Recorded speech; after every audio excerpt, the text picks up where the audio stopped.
Well, Marin County, California is one of the richest places in the United States, maybe the world. It's pretty nice if you haven't been there. Sean Penn lives there. It's got a per capita income of more than $90,000.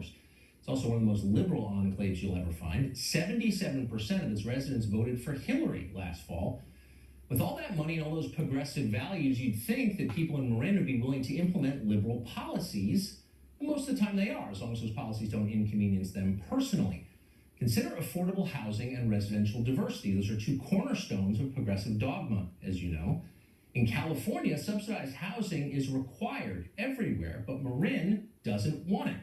Mark Levine is a liberal Democrat who represents the county in the California State Assembly. He's pushing a proposal that would give Marin County a special exemption from statewide affordable housing requirements, despite the fact that if there's any place on the planet that could use more affordable housing, it's suburban San Francisco.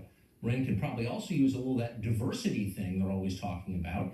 As of the last census, the county was less than 3% black, which is what liberals call segregated. There's no doubt that if you ask local residents, they'd have excellent reasons for why Marin County shouldn't have to follow the same rules as everybody else in the state of California. They'll say they need to preserve the county's charm or its historic character, or they'll vaguely note that housing projects bring crime problems and maybe hurt the schools. Keep in mind, they're definitely not racist or anything. They're not afraid of diversity. It's not like they voted for Donald Trump or something. And actually, to be completely honest, we believe them. They probably aren't racist. Most Americans aren't.